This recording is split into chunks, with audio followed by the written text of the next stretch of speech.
सबसे पहले बात करते हैं पॉक्सो एक्ट क्यों लाया गया, यह हमें क्या ज़रूरत पड़ी कि पॉक्सो एक्ट लाना पड़ा। सबसे पहली बात की 2012 से पहले बच्चों के लिए कोई स्पेशल अधिनियम नहीं था। जब बच्चों के साथ कोई इस तरह का अपराध किया जाता है, जब वो अपने माता पिता को बताने में शर्मिंदगी महसूस करते हैं और लोग इस बात का फ़ायदा उठा लेते हैं। सबसे पहले हम पॉक्सो की फुल फॉर्म जान लेते हैं। पॉक्सो को protection of children from sexual offence act 2012 यानी जिसे हम साधारण भाषा में बोलते हैं पॉक्सो एक्ट 2012। पॉक्सो एक्ट 2012 में जितने भी अपराध दिए हैं उनके बारे में इस वीडियो में बात करेंगे कि वो अपराध कौन कर सकता है, किन के विरुद्ध किए जा सकते हैं और उन अपराधों के लिए क्या क्या दंड के प्रावधान है, इस बारे में हम विस्तार से चर्चा करेंगे। तो चलिए शुरू करते हैं।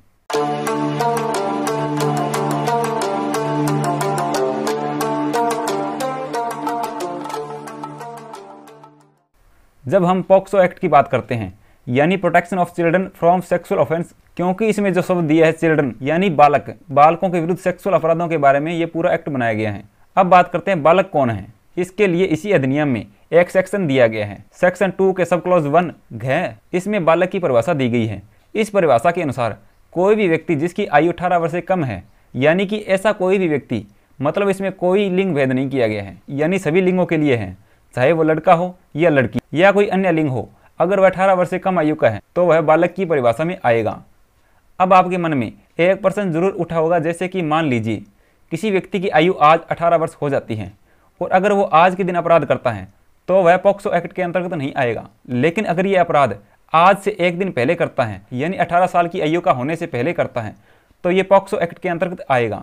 सबसे जरूरी बात पॉक्सो में यह है कि इसमें बालक की सहमति कोई महत्व नहीं रखती, यानी कि सेक्सुअल अपराधों में अगर कोई बालक सहमति भी देता है, जैसे सामान्य भाषा में कहें तो अगर कोई 18 साल से कम आयु की लड़की के साथ कोई लड़का उसकी सहमति से संबंध बनाता है, फिर भी ये पॉक्सो के अंतर्गत अपराध होगा और दंड का भागी होगा, क्योंकि 18 साल से कम आयु के बालक की सहमति का कोई महत्व नहीं है। अब बात करते हैं अपराध कौन कर सकता है। तो इसमें कोई भी व्यक्ति कर सकता है, यानी पुरुष भी कर सकता है और महिला भी कर सकती है, या कोई अन्य लिंग का व्यक्ति भी कर सकता है। तो इसमें कोई भी लिंग भेद नहीं है और इसमें कोई भी आयु निर्धारित नहीं की गई है, यानी कि कोई बालक के खिलाफ भी बालक अपराध कर सकता है। यानी कि कोई 18 साल से कम आयु का लड़का है, उसके विरुद्ध कोई दूसरा लड़का भी अपराध कर सकता है, दूसरी लड़की भी अपराध कर सकती है जो 18 साल से कम है या 18 साल से बड़ी है। कोई लड़की है जो 18 साल से बड़ी है, उसके खिलाफ कोई 18 साल से कम का लड़का या कोई 18 साल से कम की कोई लड़की या उससे बड़ी लड़की भी कर सकती है। यानी कि 18 साल से कम आयु के किसी भी बालक के साथ कोई भी व्यक्ति, मतलब किसी भी उम्र का व्यक्ति, उसके साथ अपराध कर सकता है। चलिए बात करते हैं इनके अपराधों के बारे में, यानी कि इस एक्ट के अंतर्गत अपराध कितने प्रकार के हैं। तो पॉक्सो में 3 प्रकार के अपराध बताए गए हैं। पहला है बालकों के विरुद्ध लैंगिक अपराध, जिसमें उसके साथ सेक्सुअली संबंध बनते हैं। दूसरा है अश्लील प्रयोजन के लिए, यानी कि जैसे उसकी वीडियोग्राफी हो गई, पोर्नोग्राफी हो गई, उसकी फोटोग्राफी हो गई, ऐसा अगर अश्लील प्रयोजन के लिए उसका इस्तेमाल होता है तो भी उसके अंदर कवर होता है। तीसरा प्रकार है किसी अपराध का दुष्प्रेरण या प्रयत्न, यानी कि जो ऊपर पहला और दूसरा अपराध बताया है, लैंगिक अपराध या अश्लील प्रयोजन के प्रयोग के लिए अपराध, ऐसे दोनों अपराधों का अगर कोई दुष्प्रेरण करता है या प्रयत्न करता है तो भी वो अपराध है। इस तरह से इसमें 3 प्रकार से इन अपराधों को बांटा गया है, अध्याय 3 में, अध्याय 4 और अध्याय 5 में। अब जो बालकों के विरुद्ध अपराध है वो फिर से 5 प्रकार के हो जाते हैं। पहला है प्रवेशन लैंगिक हमला, दूसरा है गुरुतर प्रवेशन लैंगिक हमला, तीसरा है लैंगिक हमला, चौथा है गुरुतर लैंगिक हमला और 5वां है लैंगिक उत्पीड़न। इन सब के बारे में हम अभी विस्तार से चर्चा करेंगे। इनके अलावा 2 प्रावधान और बनाए गए हैं, धारा 21 और धारा 22, जिसमें दंड का प्रावधान दिया गया है। पहला है धारा 21 कहती है कि मामले की रिपोर्ट करने या अभिलिखित करने में विफल रहने के लिए दंड, और धारा 22 जो है वो बात करती है मिथ्या परिवाद या मिथ्या सूचना के लिए दंड। इस तरह से इन दोनों धाराओं में दंड का प्रावधान किया गया है। ये तो अभी हमने इस एक्ट के मेन पॉइंट्स की बात की। अब इन पॉइंट्स के बारे में विस्तार से बात करते हैं कि कौन सा अपराध क्या होगा और उसके लिए रिक्वायरमेंट्स क्या हैं और उनके लिए दंड के प्रावधान क्या क्या हैं। जो पहला है वो है बालकों के विरुद्ध लैंगिक अपराध प्रवेशन लैंगिक हमला और उसके लिए दंड, जो अध्याय 3 में दिया गया है। जो सबसे पहला सेक्शन है वो है धारा 3 प्रवेशन लैंगिक हमला। अब प्रवेशन लैंगिक हमला क्या है? कोई भी व्यक्ति अगर किसी बालक के साथ जो धारा 3 में प्रकार बताए गए हैं अगर उनमें से अपराध कारित करता है तो लैंगिक प्रवेशन है। अब प्रवेशन का मतलब क्या है कि वह अपने लिंग को या ऐसी कोई वस्तु को या शरीर के किसी भाग को या किसी भी ऐसी चीज़ को बच्चे के मुंह में या योनि में, मूत्र मार्ग में या गुद्दा में प्रवेश करता है तो वो प्रवेशन कहलाता है। अब इसको 3 प्रकारों में बांटा गया है। पहला, अगर व्यक्ति अपना लिंग किसी बालक के मुंह में, योनि में, मूत्र मार्ग में या गुदा में प्रवेश करता है या बालक को ऐसा करवाने को कहता है या फिर खुद इस प्रकार से प्रवेश करता है या बालक को कहता है कि वो ऐसा करे। जैसे मान लीजिए कोई भी व्यक्ति अपना लिंग किसी बालक के मूत्र मार्ग में प्रवेश करवाता है तो वो अपराध है, या बालक को कहता है कि वो उस व्यक्ति का लिंग अपने मूत्र मार्ग में प्रवेश करवाए तो भी यह अपराध की श्रेणी में आएगा, या उस बालक से किसी अन्य व्यक्ति के साथ ऐसा करने को कहे तो भी वह कवर होता है। यह तो हो गया व्यक्ति के लिंग के बारे में। अगर कोई व्यक्ति है वो कोई वस्तु या खुद के शरीर का या किसी अन्य व्यक्ति के शरीर के बाहर के अंग जैसे उंगली या अंगूठा, इस तरह से कोई भी पार्ट हो गया, अगर उस बालक या बच्चे की योनि में, मूत्र मार्ग में या गुदा में अगर डालता है या उस बालक को ऐसा करने को कहता है या किसी और को बोलकर ऐसा काम करवाता है तो ये अपराध की श्रेणी में आएगा। तीसरा हो गया कि वो बालक का ही कोई शरीर का कोई भाग, यानी कि बालक के स्वयं के किसी भाग को उसके शरीर में कहाँ का प्रवेश करवाता है, जैसे कि योनि में, मूत्र मार्ग में, गुदा मार्ग में प्रवेश करने को कहता है तो यह अपराध की श्रेणी में आएगा। यह बालक यानी बच्चे की योनि, लिंग, गुदा मार्ग या मूत्र मार्ग में अपना मुंह रखता है या मुंह लगाता है या किसी अन्य व्यक्ति से ऐसा करवाता है, जैसे कि बालक के साथ ऐसा करवाता है, जैसे कि मैं खड़ा हूँ और किसी अन्य व्यक्ति को कहूँ कि तू उस बालक के साथ ऐसा कर। अगर ऐसा भी कोई व्यक्ति कार्य करवाता है तो यह धारा 3 लैंगिक प्रवेशन हमले के अंतर्गत अपराध की श्रेणी में आएगा। इसके बाद में इस चीज़ को समझने की आवश्यकता है कि जैसे मैंने जो 4 प्रकार बताए, जैसे अपना लिंग या कोई वस्तु या कोई शरीर का भाग या कोई बाहरी भाग या बालक के लिंग को मूत्र मार्ग या गुदा में खुद का मुंह रखना या किसी अन्य से मुख रखवाना, अगर ऐसा कोई काम खुद करता है या बालक से खुद के लिए करवाता है या किसी अन्य व्यक्ति से खुद के लिए करवाता है, अगर ऐसा भी कोई व्यक्ति काम करता है तो धारा 3 में ये कवर होता है। अगर धारा 3 में कोई अपराध करता है, यानी जो ऊपर बताए हैं, उनके लिए दंड का जो प्रावधान है वह धारा 4 में दिया गया है, जो कि कम से कम 7 साल की कारावास की सजा का प्रावधान किया गया है और आजीवन कारावास तक का भी हो सकता है और साथ में जुर्माना भी लगाया जा सकता है। अब बात करते हैं गुरुतर प्रवेशन लैंगिक हमला। अब गुरुतर क्या है, पहले हमें यह समझ लेना चाहिए। जो धारा 3 में हमने पढ़ा प्रवेशन लैंगिक हमला, यानी कि अपना लिंग या कोई वस्तु या कोई शरीर का भाग या बालक का खुद का शरीर का कोई भाग या ऐसा कोई प्रवेशन करता है जो धारा 3 में दिया गया है। लेकिन कुछ विशेष परिस्थितियों में या जो परिस्थितियाँ दी गई हैं उनमें अगर वो कार्य करता है, यानी धारा 3 वाला जो कार्य है वो कुछ विशेष परिस्थितियों में करता है तो वो गुरुतर लैंगिक प्रवेशन कहलाता है। अब जो विशेष परिस्थितियां हैं वो कौन कौन सी हैं उनके बारे में बात करते हैं। जो विशेष परिस्थितियां हैं वो धारा 5 में दी गई हैं, और जो विशेष परिस्थितियां हैं वो ये है, जैसे कि कोई पुलिस थाने का बारसाधक अधिकारी है, वो उस परिसर में जिसमें किसी बालक को रखा है उसके साथ में धारा 3 वाला कोई अपराध करता है, जहाँ पर वह पोस्टेड तो नहीं है लेकिन उसके क्षेत्राधिकार में आता है, वहाँ पर करता है, या वो अपने कर्तव्यों का उल्लंघन करता है, जैसे कि कोई बालक उसके पास अपनी कोई रिपोर्ट लिखवाने आता है और उसके साथ इस तरह का अपराध करता है, या वो बालक उसको जानता है या उसको ज्ञान है कि जो व्यक्ति है उस बालक के साथ धारा 3 में जो अपराध है वो कर रहा है वो पुलिस वाला है, तो भी वह इसमें कवर होता है। या सशस्त्र बल यानी कोई आर्मी फोर्स या सुरक्षा बल, इनका कोई सदस्य है, बालक के साथ ऐसा कोई कार्य करता है जहाँ पर वो तैनात है। जैसे मान लीजिए अपने शहर में कर्फ्यू लगा हुआ है और उस कर्फ्यू के दौरान वहाँ पर सशस्त्र बल भी लगा हुआ है, उस दौरान जहाँ पर उसकी तैनाती की गई है वहाँ पर किसी बालक के साथ ऐसा अपराध करता है जो धारा 3 में दिए गए हैं, या कमान अधिकारी उस कमान के क्षेत्र में करता है, अपने कर्तव्य का उल्लंघन करते हुए करता है, या जिसे बालक उसे जानता है कि जो व्यक्ति मेरे साथ धारा 3 का अपराध कर रहा है या जिसके साथ में शारीरिक संबंध बना रहा हूँ वो सशस्त्र बल का सैनिक है या उसका कोई अधिकारी है, तो भी वह गुरुतर लैंगिक प्रवेश में माना जाएगा। या कोई लोक सेवक होते हुए ऐसा कार्य करता है जो धारा 3 में दिए गए हैं। लोक सेवक मतलब किसी जेल का या देखरेख का या प्रतिप्रेक्षण गृह का या किसी संप्रेषण गृह का अधिकारी है। इसमें वहाँ पर काम करने वाला हर एक अधिकारी होते हुए जब बालक उस परिसर में हो तब उसके साथ धारा 3 में जो अपराध है किया जाता है तो उसे गुरुतर प्रवेशन लैंगिक हमला माना जाएगा।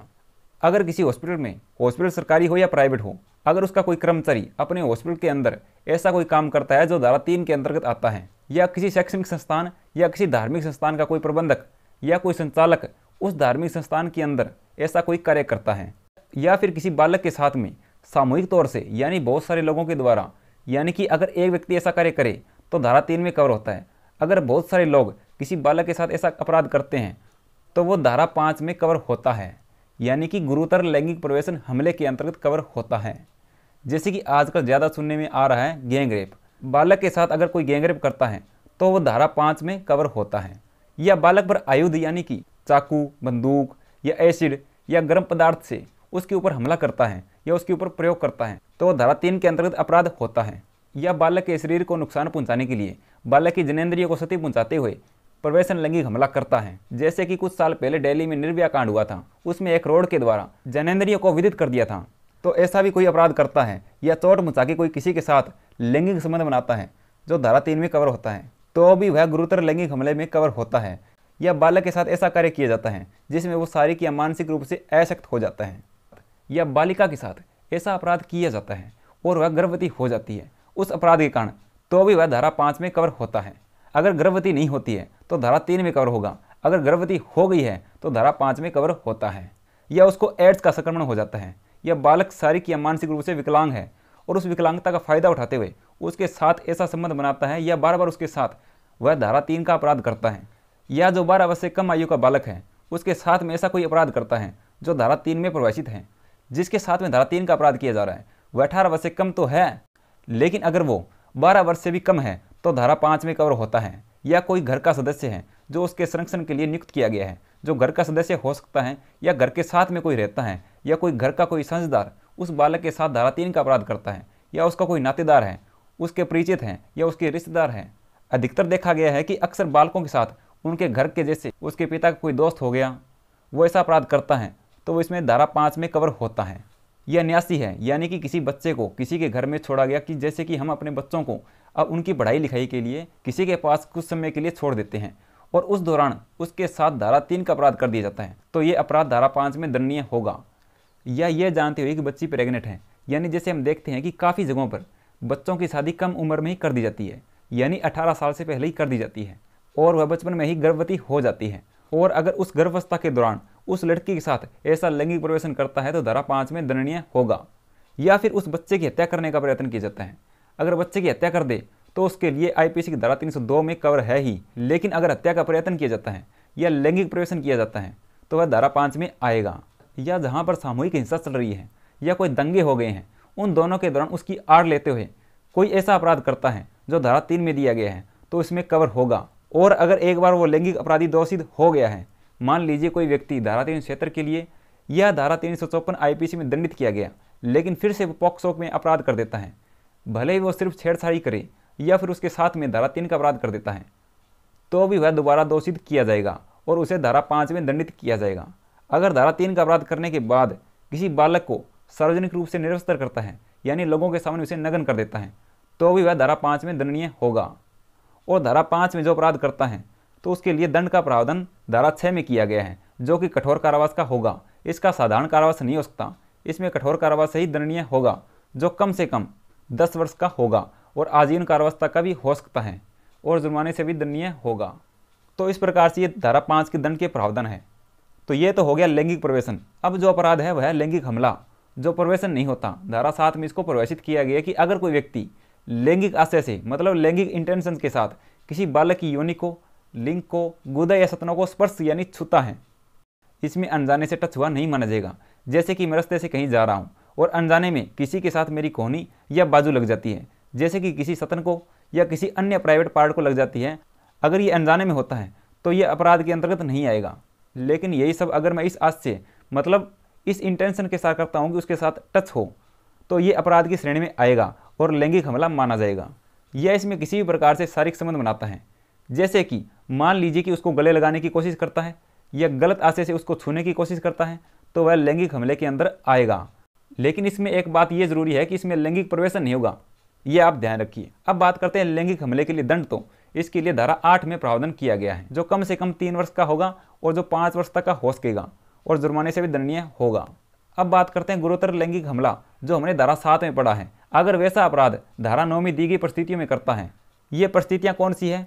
परिस्थितियाँ ये वही परिस्थितियाँ हैं जो धारा 5 में हमने बात की थी, यानी कि कोई पुलिस अधिकारी द्वारा, लोक सेवक द्वारा, सशस्त्र बलों के व्यक्तियों द्वारा, और जो हमने धारा 5 में पूरे विस्तार से बात की है, उन परिस्थितियों में अगर कोई व्यक्ति लैंगिक हमला करता है, इसमें एक बात आप ध्यान रखिए, इसमें प्रवेशन नहीं करता, सिर्फ लैंगिक हमला करता है, तो वो भी धारा 9 के अनुसार गुरुतर लैंगिक हमला कहलाएगा।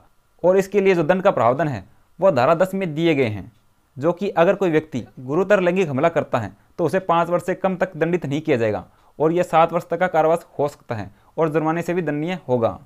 अब बात करते हैं लैंगिक उत्पीड़न की। जो तीसरा प्रकार है वो है लैंगिक उत्पीड़न, जो कि धारा 11 में परिभाषित किया गया है। लैंगिक उत्पीड़न का मतलब है लैंगिक आशय से, यानी कि इसमें इंटेंशन आवश्यक है।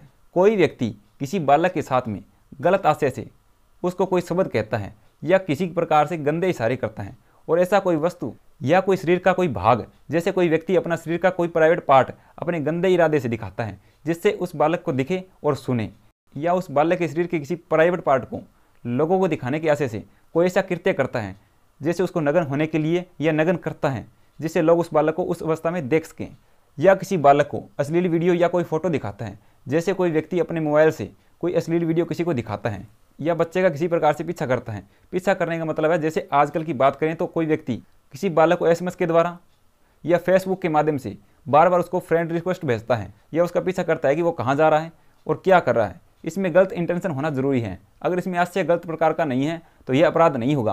तो इस प्रकार से ये भी इसकी श्रेणी में आएगा। या मीडिया के द्वारा कोई अश्लील वीडियो दिखाता है या उस बालक की अश्लील वीडियो बनाता है या अश्लील वीडियो बनाने का लालच देता है तो भी यह लैंगिक उत्पीड़न होगा। इस धारा के अंतर्गत अपराध करने पर 3 साल तक का कारावास और जुर्माने से भी दंडनीय होगा। अब बात करते हैं धारा 13 की। तो ये है अश्लील प्रयोजनों के लिए बालक का उपयोग। अश्लील प्रयोजन मतलब किसी बालक को मीडिया के द्वारा, चाहे वो खुद के उपयोग के लिए हो या वितरण के लिए हो, ऐसा जरूरी नहीं है। अगर मीडिया में यानी टीवी चैनल, फोटोग्राफी या किसी प्रकार से संतुष्टि के लिए ऐसा कोई उपयोग करता है, जैसे कि बालक के प्राइवेट पार्ट की वीडियो बनाकर या उसकी फोटो खींचकर उसका मीडिया में प्रयोग के द्वारा, या वह वास्तविक तौर पर लैंगिक क्रिया में लगा हुआ है और उसकी वीडियो या फोटो बनाकर मीडिया के द्वारा प्रसारण करता है, या कोई बालक का इस तरह से अश्लील प्रदर्शन करता है, यानी कि जैसे कि किसी लैंगिक क्रिया में या अभद्र क्रिया में उसकी वीडियोग्राफी करता है जिससे उस बालक के विरुद्ध लोगों में गलत भावना उत्पन्न हो। तो इस तरह से अगर कोई व्यक्ति किसी भी बालक के साथ ऐसा करता है, यानी फोटो या अश्लील वीडियो बनाकर मीडिया के द्वारा उसका प्रसारण करता है, तो इस व्यक्ति का अपराध अश्लील प्रयोजनों के लिए बालक का उपयोग करने की धारा में आएगा। जैसे कि हमने ऊपर बात की जैनेंद्रियों का प्रदर्शन, जैसे कि कोई बालक कहीं पर शौचालय का उपयोग कर रहा है और उस वक्त उसका वीडियो बना लिया जाता है तो भी वह मीडिया के प्रयोग में आएगा। इसी तरह से कोई बालक अगर ट्रायल रूम में अपने कपड़े बदल रहा होता है और अगर उस वक्त उसकी वीडियो बना लेता है तो भी वह उसका मीडिया में प्रयोग कर रहा है। अब बात करते हैं इन अपराधों के लिए दंड क्या है। तो इस तरह के अपराधों के लिए धारा 14 के अंतर्गत अगर ऐसा अपराध पहली बार करता है तो 5 वर्ष तक का कारावास, इसमें कारावास कठिन या सादा कोई भी हो सकता है। लेकिन अगर वह इस तरह का अपराध दूसरी बार करता है तो उसको 7 वर्ष तक का कारावास होगा और जुर्माने से भी दंडनीय होगा। यह तो हो गया साधारण कारावास वाला। अगर कोई व्यक्ति ऐसी वीडियोग्राफी या फोटोग्राफी करता है जब धारा 3 का अपराध किया जा रहा है उस वक्त करता है, जैसे कि कोई लड़का या लड़की जो 18 वर्ष से कम है और वो लैंगिक क्रिया में लगे हुए हैं और उसका कोई वीडियोग्राफी उनकी मर्जी से बनाता है या उनकी मर्जी के बिना, इसमें मर्जी का कोई मतलब नहीं है, ये आप भी जानते हैं, और ये वीडियो बनाता है, तो धारा 14 के अंतर्गत उस वीडियो बनाने वाले व्यक्ति को कम से कम 10 वर्ष तक का कारावास, जो कि आजीवन कारावास भी हो सकता है, और जुर्माने से भी दंडित किया जाएगा। ये तो हो गया धारा 3 में। अगर कोई व्यक्ति गुरुतर प्रवेशन लैंगिक हमले के दौरान उसकी वीडियोग्राफी करता है, इसमें उस बालक की मर्जी से बनाई गई हो या उसकी मर्जी के बिना बनाई गई हो, और धारा 5 में हो रहे अपराध की अगर कोई व्यक्ति वीडियोग्राफी फोटोग्राफी करता है जो धारा 5 में प्रवेशित है, ऐसा कोई कार्य करता है तो वह कठोर कारावास से दंडित किया जाएगा, जिसमें आजीवन कारावास से ही दंडनीय होगा और जुर्माने से भी दंडनीय होगा। और जो धारा 7 में दिया गया है यानी लैंगिक हमला, उसमें अगर कोई वीडियोग्राफी या फोटोग्राफी करता है उसके लिए 6 वर्ष से 8 वर्ष तक का कारावास के लिए दंडनीय होगा और जुर्माने से भी दंडित होगा। जो धारा 9 में प्रवेशित किया गया है वो अपराध इसमें करता है तो कम से कम 8 वर्ष के लिए दंडित होगा, जो 10 वर्ष तक बढ़ाया जा सकता है और जुर्माने से भी दंडित किया जाएगा। और अगर कोई व्यक्ति, जैसे हम अपने आसपास देखते भी हैं, किसी के मोबाइल में पोर्न वीडियो, फोटो या कहानी हो चाहिए, अगर वो कोई अपने मोबाइल में रखता है, किस लिए रखता है? पैसों में बेचने के लिए। जैसे कि पहले लोग DVD की CD वगैरह बेचने के लिए रखते थे जो अश्लील वीडियो होती थी। अगर ऐसी कोई वीडियो रखता है और उनको बेचता है तो धारा 15 में दंडित होगा, जिसके लिए 3 वर्ष तक का कारावास और जुर्माने से भी दंडनीय होगा। और कोई व्यक्ति किसी अपराध का दुष्प्रण करता है, जो ऊपर बताए हैं उनका दुष्प्रण करता है, तो दुष्प्रण मतलब किसी व्यक्ति को उकसाता है या षड्यंत्र में शामिल होता है जिसे उस कार्य में लोप कर दे, या उसकी सहायता करता है तो दुष्प्रेरण माना जाएगा। अगर कोई दुष्प्रेरण करता है तो वह अपराध के लिए दंड का भागी होगा। अगर कोई व्यक्ति किसी अपराध को करने के लिए कोई प्रयत्न करता है, जैसे कि हमने पहले जितने भी अपराध पढ़े हैं उसका कोई प्रयत्न करता है, तो वह उस बात के लिए अधिकतम जो दंड का प्रावधान है उसके आधे तक के लिए दंडित किया जाएगा। जैसे कि किसी अपराध में 20 वर्ष तक का दंड है तो उसे 10 वर्ष तक के लिए दंडित किया जाएगा। अगर कोई अपराध हो जाता है जैसे धारा 3, धारा 4, धारा 5, धारा 7, धारा 9, धारा 11, धारा 13, जो भी अपराध दिए गए हैं इन सब में कोई अपराध घटित किया जाता है तो फिर उसके लिए कोई व्यक्ति शिकायत करने के लिए सबको बाध्यता दी गई है। इन सबको करते हुए दिया गया है कि लोग जिसको कि पता चलता है कि ऐसा होने वाला है या ऐसा अपराध किया गया है तो उनको बाध्यता दी गई है धारा 19 में कि वो इसकी शिकायत करे। जैसे उनको अगर ऐसी जानकारी मिलती है तो उसकी शिकायत लोकल पुलिस या फिर जो इसके लिए अलग से सेल बनाए गए हैं उनमें की जाएगी। अगर कोई व्यक्ति ऐसी शिकायत करने में विफल रहता है तो वह 6 माह तक का कारावास या जुर्माने से भी दंडित किया जाएगा उस व्यक्ति को जो शिकायत नहीं करता है। यानी कि आपको पता चलता है कि किसी बालक के साथ सेक्सुअल ऑफेंस किया गया है जो पॉक्सो एक्ट के अंतर्गत आता है और आप उनकी शिकायत नहीं करते हैं तो आप भी उसके लिए दंड के भागी होंगे। अब एक आखिरी बात कर लेते हैं, चाहे कोई भी अधिनियम हो उसका गलत फायदा भी उठाया जाता है, ये आपको भी पता है, जैसे इसमें भी उठाया जा सकता है। इसलिए अगर कोई व्यक्ति पॉक्सो के अंतर्गत कोई झूठा परिवाद करता है या कोई झूठी FIR करता है या झूठी सूचना देता है, सब क्यों करते हैं आपको भी पता है। थोड़े से पैसों के लालच के लिए भी कर देते हैं कोई लोग, या किसी को धमकाने के लिए कर देते हैं, या किसी की मानहानि करने के लिए कर देते हैं। अगर कोई व्यक्ति इस मनसा से करता है तो उसके लिए दंड का प्रावधान किया गया है जो कि 6 महीने का कारावास और जुर्माने से भी दंडित किया जाएगा।